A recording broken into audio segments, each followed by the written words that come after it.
is the main man Nick Togneri is here with us. Can you hear us? Does that sound okay?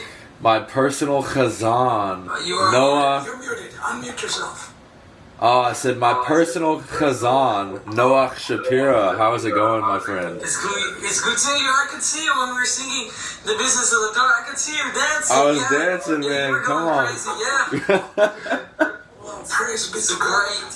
great attitude to have while worshiping the Lord. We will talk more in the near future about your new upcoming book, but there's not going to be a pre-sale, but it is going to be released September 14th. I don't want to say too much about this because I'm sure in the next few weeks, as the book is released, you will hear more from Nick about this and so forth. But the fact of the matter that Nick nearly completing his training in our yeshiva and close to becoming ordained,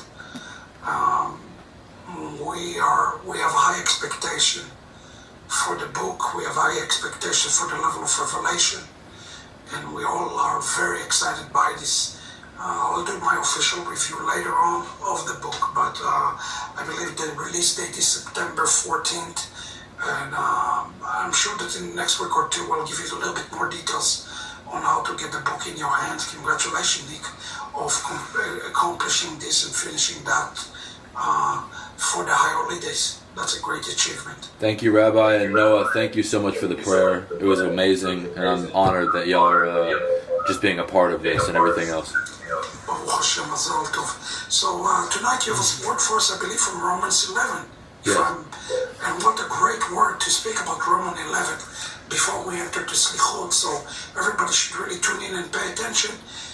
This will be the last message that you hear before we enter the Slichot. Everybody, and I mean truly everybody, should be there today, 10 o'clock Central Time. Nick, I'm going to turn it to you. Alrighty. Shavua Tov. Shavua Tov. Shavua Tov, everybody. Tonight we are going to be looking at Romans 11 through 29. Now, I really did not realize whenever I was honored to be able to teach tonight that it was actually this portion until this weekend, realizing what we're teaching on. And the reason I was so impacted by it is because my new book, Joseph's Identity Crisis, Uncovering the Messiah, which will be released on Amazon, God willing, September 14th, about a day and a half, 2 days before Yom Kippur.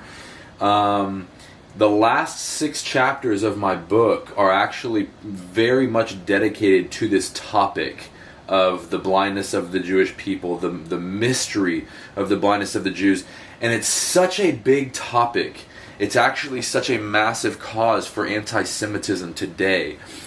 And just as it's a cause for anti-Semitism today, you know, many people that are believers, whether it's Christianity or Messianic movement, point their finger and say, no, the Jewish people rejected him, so on and so forth. Not understanding this blindness, it was also a problem 2,000 years ago, which is why Paul was writing about it to the Romans.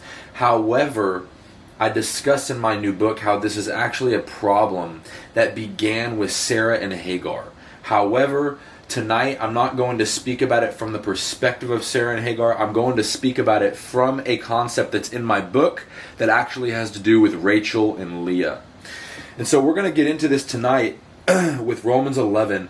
And I'm not going to read all of the verses that are related to this portion in the New Testament, but I am going to give a little bit of context and a rundown. So in Romans 11 through 29, it talks about how the Jewish people are going to be moved to a jealousy by the Gentiles. And actually, Paul in the book of Romans was quoting the book of Deuteronomy, where God says that he was going to raise up a non-people, non-Jewish people, a Gentile people, in order to cause a jealousy of the Jewish people. And it's going to cause them to yearn more for the Torah and for the Mashiach. And we see this concept, we talked about it a little bit today with the Haftarah portion, with Isaiah 49, with Genesis 46, and Genesis 47, and so on and so forth. And so, in this, Paul tells the Gentiles, look, the Jewish people have a temporary blindness. Do not boast against the Jewish people, who are the natural branches. You are wild branches to an olive tree. They're the natural branches. Now, what's interesting here is in Romans 11, verse 25, it says, "For I want you to know this mystery." Notice what he says. He says this whole concept is a mystery, but Paul is yearning for the Gentiles to understand it. So he says, "For I want you to know this mystery, that blindness of heart has in some measure befallen Israel," the Jewish people, "until the fullness, malo hagoyim, until the fullness of the Gentiles has come in." So notice what's taking place. There is a blindness from Hashem himself upon the Jewish people until, not forever, until the fullness of the Gentiles comes in. It's actually for the good of the Gentiles. This is why Paul says, no need to boast against the Jewish people. This is anti-Semitic. Don't do this. Who do the Gentiles think they are doing this? Okay? It's a similar concept today. Now, this is one of the most mysterious, and I might even go as far as saying the most mysterious concept in all of the New Testament that actually began in the Torah and in Christianity and in Messianic Judaism today.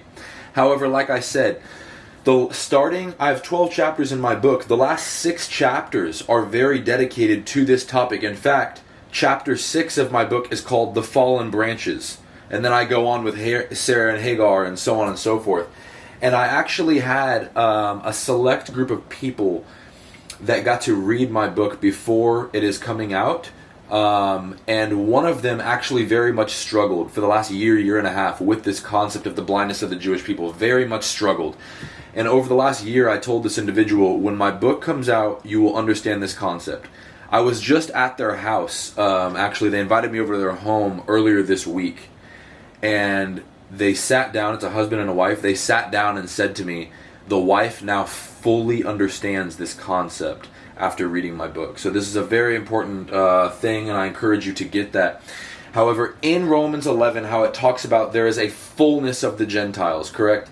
Well, this is actually a quote from Genesis 49:18. It says that Ephraim, in the English Bibles, it says, will be a multitude of nations. However, in the Hebrew, it says that Ephraim will be a malo hagoyim, for the fullness of the Gentiles. The same phrase that Paul uses here. It's actually a quote there. But I want to take it back further because this actually begins with Rachel and Leah.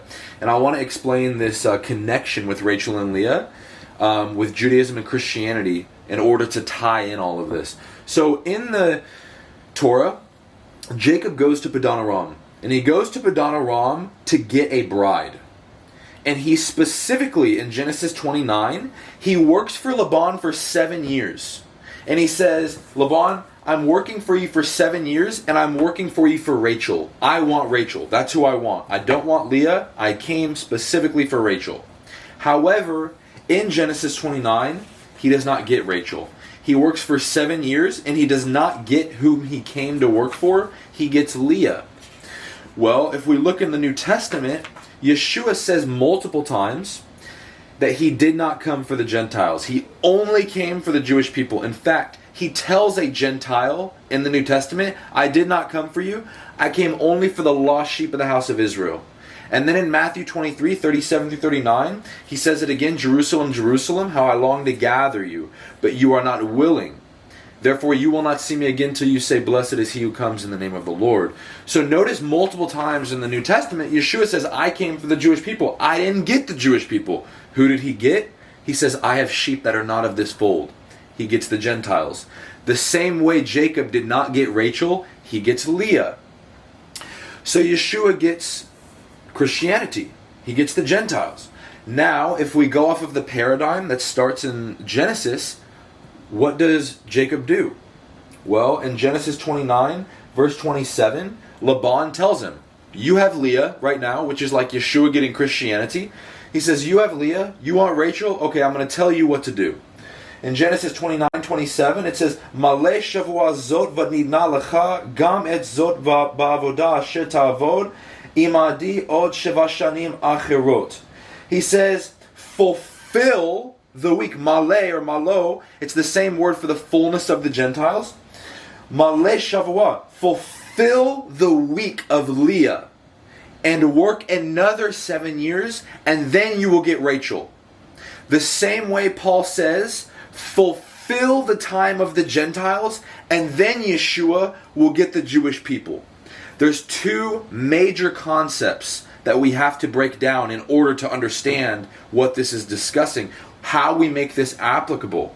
Jacob had to do two things. He had to fulfill Leah's week, and he has to work another 7 years.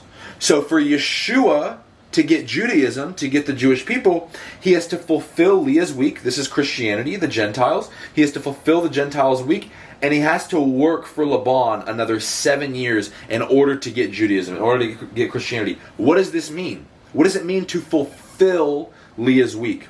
Well, if we look at the phrase Maleh Shavua, fulfill her week, it has a gematria or numerical value of 443.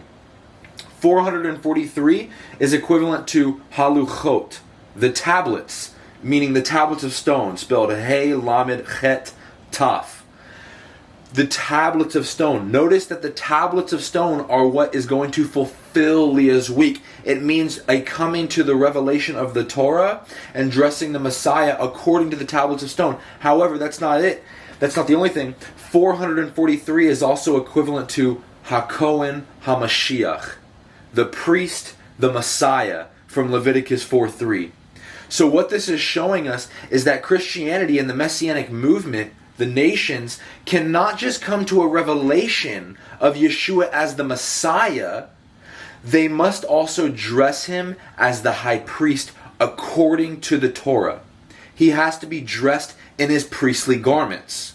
This is the fullness of Leah. This is the fullness of the Gentiles that we're seeing, coming to him as a revelation of the priest and the Messiah. Not just the Messiah. We have to dress him properly so that he's accepted by the Jewish people to be anointed, the way that we see in the Torah. Now, what's the second thing that we see? We see that Laban says to Jacob, Jacob, you want Rachel? Okay, Yeshua, you want Judaism? You want the Jewish people? You also have to do a second thing. What was the second thing? It was work for me another 7 years. Sheva Shanim. Sheva Shanim, 7 years, is equivalent in Gematria to 772. 772 is the same Gematria as Shavuot. In Exodus 34:22, it's spelled a very special way. Shin Bet Ayin Tav. And in this phrase, it's actually 772. What it's saying is the Gentiles, Leah, Christianity, and Messianic Judaism have to come to Mount Sinai and experience Shavuot with the house of Israel. In this, we actually will dress the Messiah properly only whenever there's a fullness. Please understand, this fullness has nothing to do with number. It's not a numerical fullness. It's a fullness of identity. This is the fullness that we're talking about. So, the way I discuss this, I discuss in my book about how the Jewish people are the publishing company of the Messiah. Notice what Yeshua says. Only when the Jewish people say, Baruch haba b'shem Adonai, will he return. Blessed is he who comes in the name of the Lord. I, as a Gentile, can say, blessed is he who comes in the name of the Lord all day long. He's not coming home until the Jewish people say this. Now, what is this looking like? What is this fullness looking like and this identity looking like? Whenever I was preparing my book, I used to come to Rabbi Shapira, and the Lord told me, until Rabbi Shapira gives you the go-ahead, you cannot move forward with the publishing company that I moved forward with. You cannot. You have to get Rabbi Shapira's, you have to get his go-ahead. Rabbi Shapira, my rabbi, he's Jewish. Okay?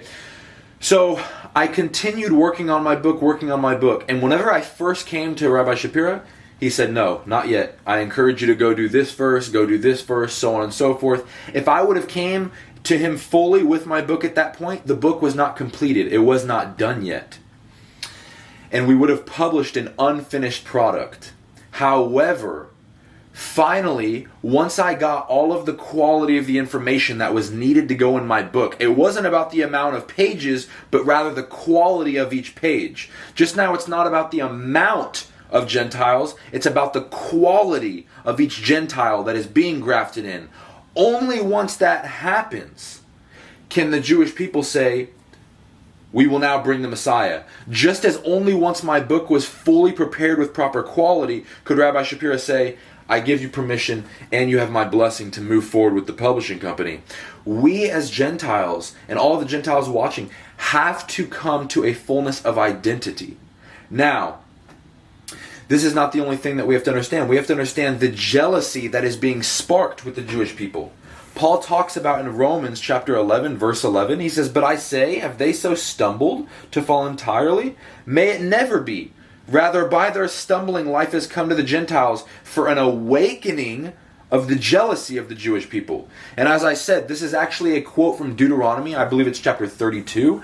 Whenever God says, "I will cause the Jewish people to become jealous through the Gentiles who I'm going to raise up." Now, this is the same way that Rachel becomes jealous of Leah. Now, I'm reading from my book in Genesis chapter 30, verse 1. Rachel becomes jealous of Leah. It says, "And Rachel saw that she did not beget to Jacob, and Rachel was jealous of her sister Leah. And she said to Jacob, 'Give me children, and if not, I am dead.'" Notice why she becomes jealous. Why? Rachel does not get to have the son. She does not get to have children. What is she jealous of? Leah has the son, the firstborn son, Reuben. And she gets to have children, and Rachel becomes jealous. Now, how does she express this jealousy? This jealousy becomes expressed by Rachel in a very interesting way, and the Midrash Rabbah actually comments on this. She expresses this jealousy during the wheat harvest, which is during the time of Shavuot. And Reuben, Leah's son, goes and gathers mandrakes in the field. Now, this in itself is a great mystery. We have to understand, all of Torah is not just for the sake of having stories. They have serious implications and prophetic implications to bring the redemption. So Reuben goes and gathers mandrakes.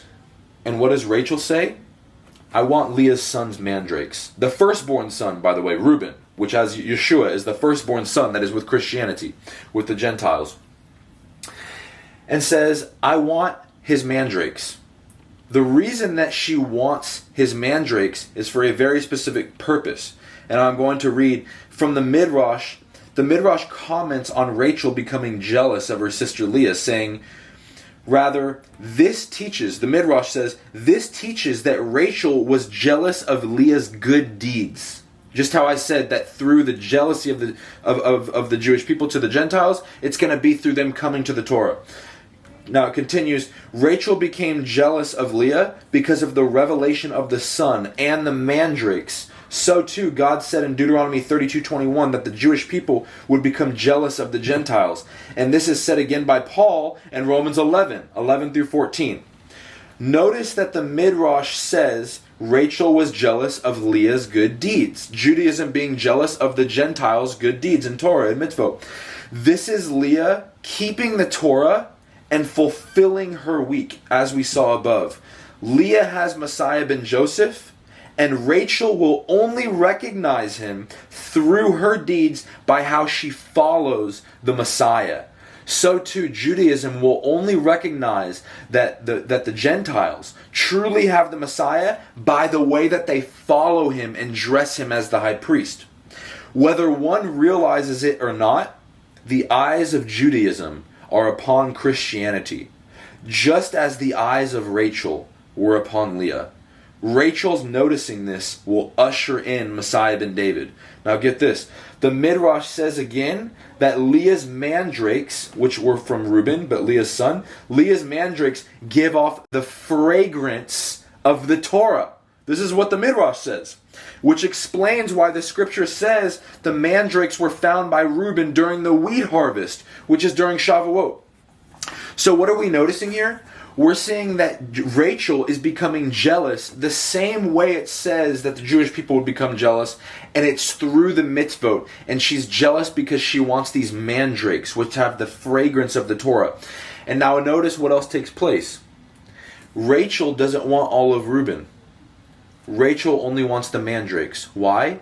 Mandrakes in Hebrew is the word dudaim. Dudaim has the root word of David. They want Mashiach ben David.